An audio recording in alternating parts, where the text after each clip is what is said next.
Te agradeço em nome de Jesus. Quem crê, diga amém. Amém. Glória a Deus. Senhoras e senhores, antes de ler a palavra, eu quero que você entenda que na vida nós temos dois tempos. Repita comigo, na minha vida eu tenho dois tempos. Aí talvez você pergunte, quais são esses dois tempos na vida? O primeiro é experiências. E o segundo é vencer. Quem percebe o pastor? Amém. Primeiro tempo da vida, experiências. Daqui a pouco vamos falar sobre isso. E o segundo tempo, vencer. Esses dois tempos todo ser humano tem. Não importa a religião, raça, se tem dinheiro ou pouco, não importa. Todos vão passar por esses dois tempos na vida. Experiências e depois vencer. Para você entender isso, é necessário a palavra de Deus. Por isso que a gente usa na pregação não livros, a gente usa a Bíblia, a palavra do Senhor. Quando eu falo livros, é livros de homens. A gente está usando a palavra pura do nosso Deus. E vamos ouvir uma mensagem onde o próprio Jesus esteve presente. Jesus ele esteve fazendo a reunião em uma casa. Muita gente acha que Jesus só pregava na rua, ou nas montanhas, ou na praia, ou na sinagoga. Não, ele pregava aonde o Espírito Santo levava. E um certo dia o Espírito Santo de Deus conduziu Jesus para ir em uma casa. Amém. Isso é interessante. Ele foi ali para quê? Para mostrar essa mensagem que você vai ouvir hoje, como eu falei no início, os dois tempos na vida. É interessante que Jesus, nas pregações com multidões, ele não falou sobre isso. Ele só falou sobre isso em uma casa que só tinham quantas pessoas? 2. Olha que interessante. Ele podia pregar isso, que é uma pregação forte, para uma multidão. Mas não, ele pregou para 2 pessoas. Olha que interessante. Na verdade, ele pregou para uma pessoa só, porque a outra pessoa não queria muito ouvi-lo. Então, na verdade, ele pregou essa bênção para uma pessoa só, porque a outra estava ocupada. Você vai ver daqui a pouco. E eu fico pensando, né? Eu já conheci muitos pregadores e eles diziam assim, ó, essa pregação é muito forte, eu só vou pregar quando a igreja estiver cheia. Está errado. Tem que pregar quando Deus ordenar. Se tiver muita gente, ou pouco, ou um só, tem que pregar o que Deus manda pregar. Quem concorda com o pastor? Amém. Não é esperar uma multidão para pregar, é pregar naquele momento. E se naquele momento aquela alma estiver precisando ouvir aquilo, e o pregador, por vaidade, porque ele quer multidão, não pregou. A palavra é do pregador ou é do Senhor? Então tem que pregar o que Deus manda, ué. E aquela alma que foi ali, uma alma só, se ela precisou ouvir aquela mensagem que o pastor guardou, entre aspas, guardou, para uma outra ocasião com multidões, e aquela alma que foi ali, se estivesse precisando ouvir aquela mensagem e não ouviu, e ouviu uma outra, ela vai embora vazia. Se Deus mandou aquela uma alma, e a pregação é muito forte, e só tem uma alma, é para pregar para aquela alma. Porque Jesus falou que uma alma vale mais que o mundo inteiro. Já pensou? Meu Deus, a sua alma, o senhor e a senhora, vale mais que o mundo todo. Eu vou dar um exemplo de Vila Nova de Gaia, uma cidade grande. A sua alma, você, vale mais que a cidade inteira. E agora, pensa comigo. Você vai no Rio Douro ali embaixo, vê aquela multidão. Sua alma vale mais que todo mundo ali. Uma alma vale mais que o mundo. Eu não estou falando que você é melhor que os outros, não é isso não. Estou falando da sua alma em comunhão com o Senhor. Ela vale ouro, ela é preciosa para Deus. Então Jesus ele pregou uma palavra muito poderosa para uma multidão ou para uma pessoa só? Para uma pessoa só. Isso é profundo. Eu lembro quando eu era de outro ministério, e o pastor me dava as reuniões com as menores pessoas. Quando era multidão, ele queria fazer, para tirar foto e tal, dizer que ele era o poderoso. Quando era pouquinha gente, eu fazia, mas fazia de coração, fazia na fé. Uma vez entrou um casal, o marido trouxe a mulher carregando ela no colo, porque ela não estava andando. Do nada ela parou de andar. Ela andava normal, começou a manquejar e parou de andar. Eu estava no escritório, na parte de cima da igreja, e pelas câmeras, dá para ver quem entra e quem sai, que tínhamos câmeras. Aí a reunião era 3 da tarde, era para o pastor fazer a reunião, o líder principal. Eu era o auxiliar. Ele olhou para mim e só tem 2 pessoas, inclusive ela vem no colo do marido. Vai você fazer. Eu falei, pastor, mas não é o senhor que vai fazer? Não, vai você. Tá bem. E eu fui. Desci humildemente, dei boa tarde, soltava o casal. Era um calor, eu estava em Faro, no Algarve. Um calor brutal. Liguei o ar-condicionado na reunião. A igreja é gigante, mas só tinha quantas aulas? Não importa. Eu fiz como se tivesse a igreja cheia. Dei boa tarde. Primeiro eu conversei com eles. Falei, o que se passa com a senhora? E ela começou a chorar. Eu não estou andando. Do lado eu fiquei assim. Aí eu falei, fica em pé aí. O marido botava ele em pé, ela puma, caía. E eu olhei para ela e olhei para ele e falei, olha, ainda hoje esse problema vai ser resolvido. Aí eu dobrei meu joelho, peguei a Bíblia, cantei um louvor, fui dando a palavra, eles estavam sentados. Depois eu falei assim, agora senhora, vou fazer a oração da fé, a senhora vai sair daqui andando. Não é no colo do seu marido, a senhora entrou carregada pelo seu marido. A senhora vai embora carregando a sua bênção. E ela, é o que eu mais quero. Botei a mão na cabeça dela. Uma mão na cabeça e a outra mão no joelho dela, nos 2 joelhos. Orei forte. Ela passou mal. Começou a tremer as pernas. O marido começou a olhar, porque ele eram novos na igreja. Vieram pela televisão. Começou a olhar. Falei, calma que eu já sei o que está se passando com a sua esposa. Ela foi vítima de uma bruxaria. E orando forte, em nome de Jesus, sai. O mal saiu. Eu olhei para ela, senhora, fique em pé e sobe no altar.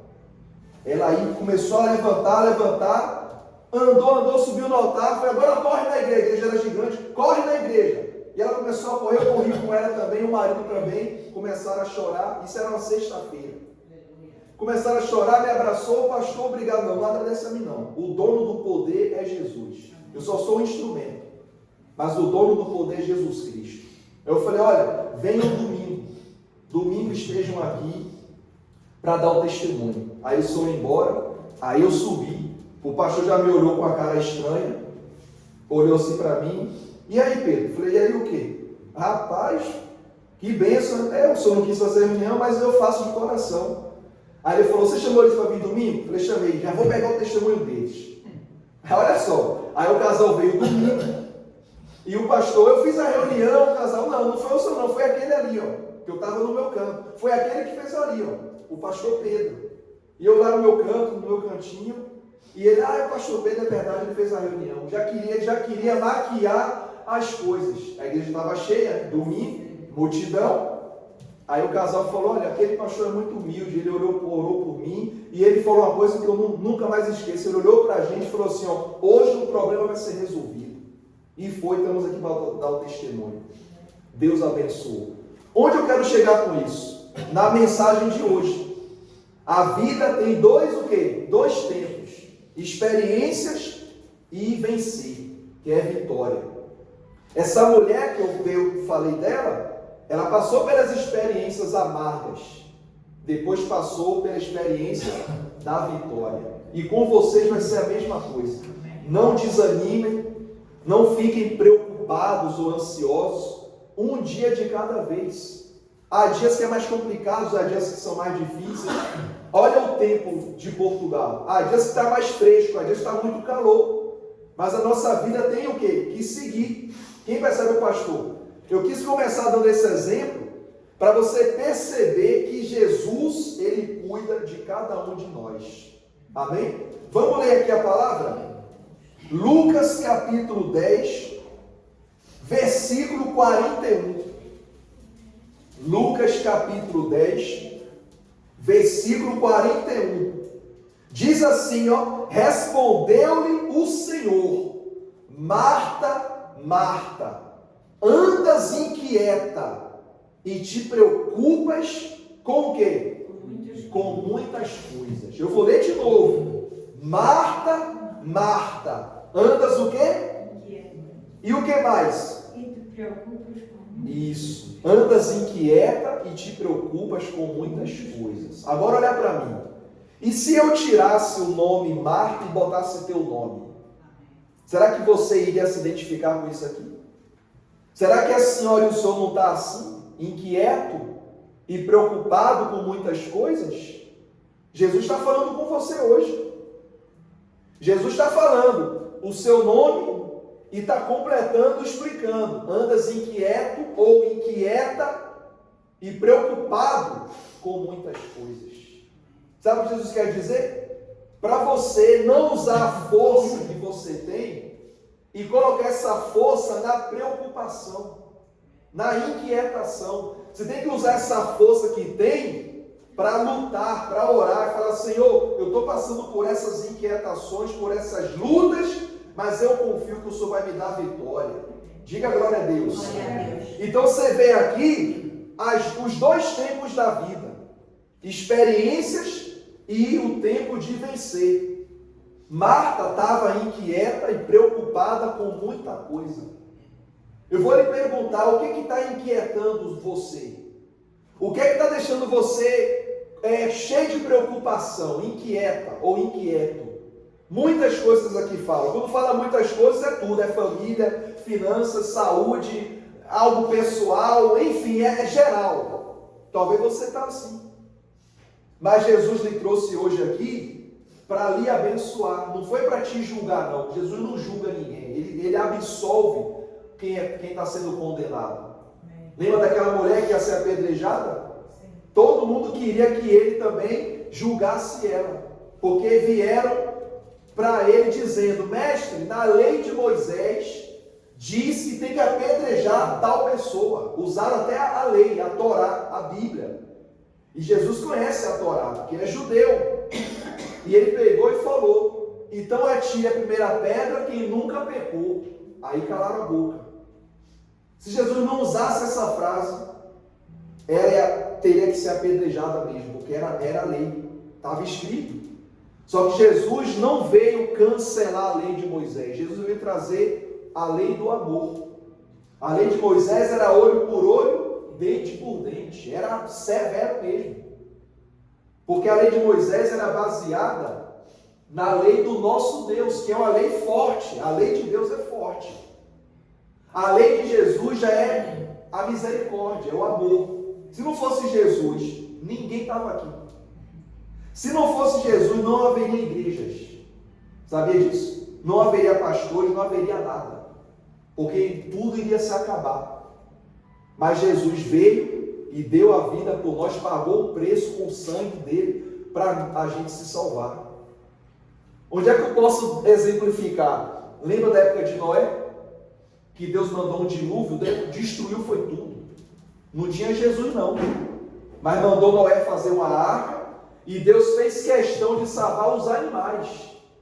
Salvou Noé, os filhos, a esposa, a família de Noé, e o povo estava zombando de Noé.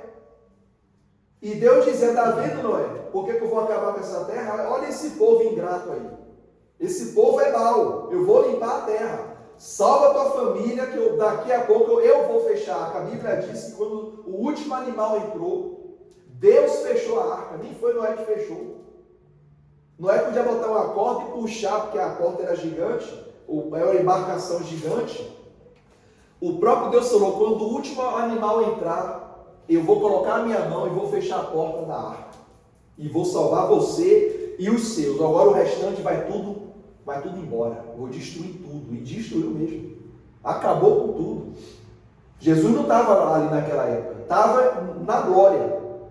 Então Jesus desceu para nos salvar.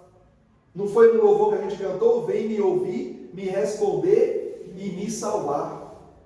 Então veja que Jesus, ao dar a vida com a misericórdia, nos salva. Então Jesus não vai te condenar, Ele quer te absolver.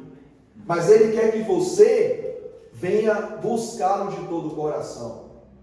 Foi o que Ele falou aqui para Marta. Ela estava inquieta e estava preocupada com muitas coisas.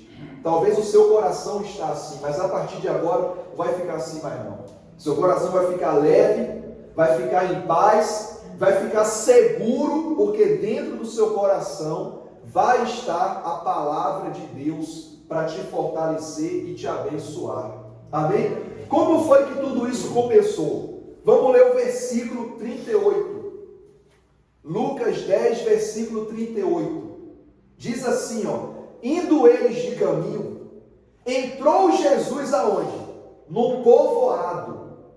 E certa mulher, chamada Marta, hospedou aonde?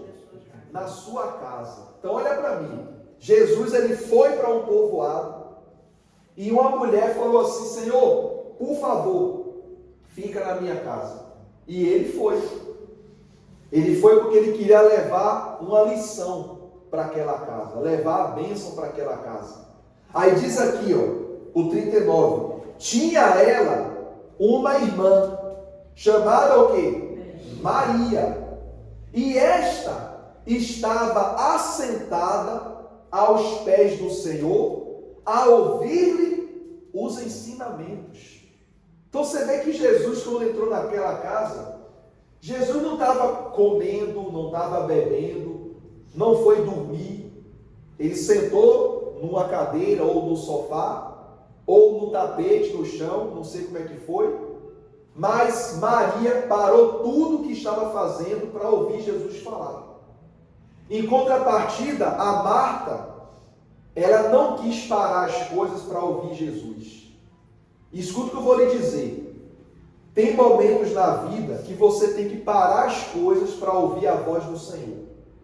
Porque se você se ocupar só das coisas, você não vai ter tempo para ouvir a voz de Deus. E uma pessoa que não ouve a voz de Deus, vive sem orientação, vive perdida. Ela não sabe por onde começar, por onde terminar, porque ela está à deriva. Quem percebe o pastor? Então Marta, ela falou: Senhor, fica na minha casa. Jesus foi. Ela deveria parar as coisas para ouvir os ensinamentos, mas ela não fez isso. Eu até entendo ela. Ela estava arrumando a casa, preparando o quarto, preparando a comida, preparando as coisas para servir Jesus. Errada ela não estava não. Tipo quando alguém vai visitar a sua casa, um parente seu está em outro país e fala: olha, final do mês eu estou aí. É normal você organizar o quarto, a sala, preparar as coisas. Quem percebe o pastor? É normal. Eu entendo ela. Só que naquele momento, Jesus não estava querendo que ela se ocupasse das coisas que passam. Ele queria que ela se ocupasse de algo que permanecesse. Ocupasse com a palavra de Deus. Por exemplo, agora de manhã, a maioria de vocês tem algo para fazer em casa. Ou adiantou alguma coisa, ou vai fazer ainda, mas vocês estão aqui. Vocês podiam estar em casa preparando, lavando já a roupa, comida, fazendo alguma coisa. Alguns já têm tudo organizado, pastor. Lá para já está tudo organizadinho, é só eu chegar e fazer. Outros têm que organizar tudo, mas você abriu mão de tudo, se arranjou e veio. Você fez igual Maria. Você está vivendo a experiência que Maria está vivendo aqui. Marta estava vivendo o primeiro tempo da vida, experiências, ocupações, afazeres, correria, não parava.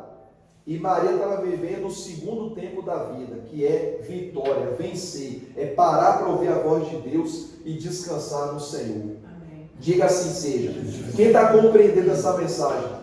Aí diz aqui mais, versículo 40.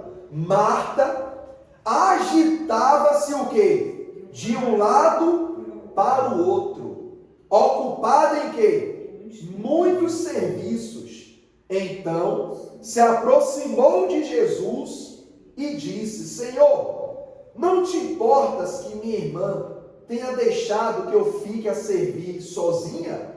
Ordena-lhe, pois, que venha me ajudar. Olha só. É o que eu falei, ela estava organizando as coisas, mas a irmã parou para ouvir Jesus. E ela chega e fala: o senhor não se importa não que ela levante do chão e venha me ajudar? Aí Jesus, com amor, porque Jesus não humilha ninguém, mas com amor, falou isso aqui, ó. Respondeu-lhe o Senhor: Marta, Marta, andas inquieta e te preocupas com muitas coisas. Entretanto, pouco é necessário, ou mesmo uma só coisa. Maria, pois, escolheu a boa parte, e essa não lhe será tirada. Olha só, ninguém tira a bênção que Deus coloca em você. Ninguém tira. Jesus, ele defendeu Maria. Ele quis dizer: olha, você está aí ocupada, mas a sua irmã também estava ocupada, mas ela parou as coisas para me ouvir. Você deveria fazer o mesmo.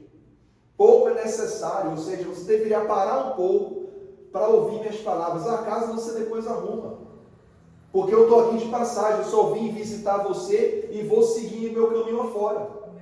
Então a sua irmã aproveitou a oportunidade, porque não é todo dia que eu entro na casa de alguém para me hospedar. E é verdade, Jesus andava sempre para lá e para cá, não parava. Então se ele estava ali, o que ela tinha que fazer? Bom, Jesus entrou em casa, eu vou parar um pouco as coisas, já está adiantado algumas coisas, eu vou ouvi-lo. Vou levar um copo com água para ele beber e vou ouvir os ensinamentos dele. E ela não fez isso. Sabe o que isso quer dizer?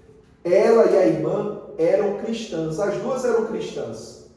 Só que há dois tipos de cristãos: o que anda agitado ou agitada, com muita coisa, muita preocupação, cabeça cheia, e não tem tempo para buscar o Senhor. E há o cristão que tem ocupações, mas ele para um pouco para refletir, para buscar a palavra do Senhor. Por favor, seja o segundo cristão.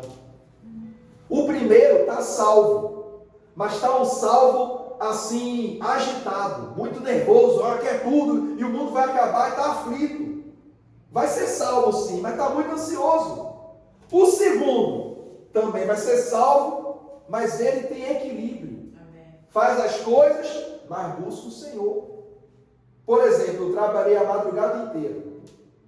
Eu estava trabalhando, mas eu não estava assim, ainda tem reunião para fazer na igreja, agitado. Não, tranquilo, fiz meu trabalho, cumpri meu horário, fui em casa, tomei meu banho, estou aqui pregando. Depois vou almoçar, descanso, vou trabalhar hoje à noite de novo, a madrugada fora. É ter equilíbrio, igreja. A vida é uma só, igreja. Se você tivesse 5 vidas, você abrisse o armário, o pastor ainda tem 5 vidas, e cada uma tem 200 anos. Poxa, você me dava uma então, eu também queria uma dessa. Quando essa capa estivesse acabando, ainda vinha outra capa. Mais 200 anos, olha que maravilha. Mas não é assim. É uma vida só. Viva ela com equilíbrio. Quer viajar? Viaje. Quer visitar alguém? Visite. Quer estar sozinho? Tem momentos que quer ficar sozinho? Fica. Vai ler a Bíblia? Vai ler a Bíblia. Vai à praia, ver a grandeza de Deus. Tem hora que alguém pergunta assim: eu queria tanto ver a grandeza de Deus. Olha para o céu. Pronto. Se você olhar para o céu, você já vê. A maior grandeza do mundo é o céu. E se quiser aumentar a vista, vai numa praia, você vê a imensidão do mar. O poder que Deus tem de deixar aquelas águas gigantescas paradas num sítio. Se ele fizer assim, vai tudo para a terra, acaba com tudo. Lembra do Mar Vermelho? Que o Mar Vermelho se abriu, Moisés tocou o cajado, o mar abriu. Ok. Mas tem uma passagem na Bíblia, se não me engano é os Salmos, que diz que o Mar Vermelho se abriu no refogar das narinas de Deus. O refogar é isso aí que você está fazendo, é a sua respiração. A respiração normal que você faz assim, com o nariz, foi o que Deus fez para abrir o Mar Vermelho. Olha o poder de Deus aí. Já pensou nisso, igreja? O poder do nosso Deus, no refogar das suas narinas, o mar se abriu. Diz a Bíblia que o oceano do mundo inteiro, para Deus, é igual um pingo d'água. Vai na sua torneira e abra só um pouquinho, vai cair um pinguinho. Aquele pinguinho, para você é algo pequeno, né? O oceano inteiro para Deus é aquele pinhão que você vê. Imagina, a Bíblia diz que a Terra, o planeta, é o estrado dos pés de Deus. É onde ele mete os pés. Espera aí, se ele mete os pés na Terra, ele é gigantesco, é imenso. Quem percebe o pastor? Você não tem noção da grandeza de Deus? E um Deus tão gigante, tão imenso, decidiu habitar dentro da gente. Olha só. Por isso que eu digo, faça como Maria fez. Eu não estou dizendo que você vai ser relapso ou relapsa nos seus compromissos. Pastor, eu tenho meu trabalho, eu tenho atendimentos, faz seu trabalho, faz suas ocupações, porém, equilibre a sua vida também para ocupar com as coisas do Senhor, buscar a presença de Deus. É tipo aqui, a reunião do sábado é um compromisso que nós temos, não comigo nem com a igreja, que a igreja somos nós, mas é um compromisso com o Senhor. Então hoje você aprendeu os dois tempos da vida, o tempo das experiências e o tempo da vitória. Diga graças a Deus. Graças a Deus. A Marta estava nas experiências, ocupações, e a Maria no tempo da vitória. E Jesus falou, e esse tempo ninguém vai tirar dela. Ela escolheu o tempo da vitória. Vamos ler de novo? O versículo 41. Respondeu-lhe o Senhor, Marta, Marta, andas inquieta e te preocupas com muitas coisas. Entretanto, pouco é necessário, ou mesmo uma só coisa. Maria, pois, escolheu o quê? A boa parte, e esta não lhe será tirada. Glória a Deus. Isso é tão forte, quando Jesus fala que a boa parte não será tirada. Eu vou dar um exemplo. Você está agora recebendo a boa parte da vida, que é a palavra de Deus. Tem alguém tirando isso de você? Tem alguém azucrinando os teus ouvidos? Te incomodando, te chateando? O diabo está te perturbando? Você está em paz, porque você escolheu a boa parte. E quando você escolhe a boa parte, nada tira isso de você. Vou dar um exemplo. Cada um aqui, e eu incluído, temos problemas, nossas dificuldades, nossas lutas. Mas nesse exato momento, ouvindo essa palavra, eu nem estou pensando nas lutas. Eu estou em paz porque eu estou recebendo a boa parte, que é a palavra de Deus. É como se Deus, Ele cortasse a ligação dos nossos pensamentos com os problemas e nos ligasse somente a Ele, ao Deus poderoso. Nós temos dificuldade, mas nesse momento nem estou pensando nisso. Eu estou feliz por estar ouvindo a palavra do Senhor, é a boa parte, que não será tirada de você. Nem problema, nem demônio, nem inveja, nem bruxaria, nem cargas negativas, nem dificuldade vai tirar a boa parte que Deus colocou dentro de você. Repita comigo, eu recebo as experiências e o tempo de vencer na minha vida. Diga glória a Deus, igreja. Quem toma posse dessa palavra em nome de Jesus, amém? Guarde de todo o coração, foi gravada essa mensagem. Quem quiser ler depois em casa, ou veja o vídeo que eu vou colocar na internet, mas está aqui os dois tempos da vida que todo ser humano passa. O tempo das experiências e o tempo também da vitória. Diga glória a Deus. Glória a Deus. E quem é que vai nos sustentar com tudo isso? É o Espírito Santo de Deus. É Ele que vai sustentar e abençoar a nossa vida. Amém? Fique em pé, por favor, em nome de Jesus.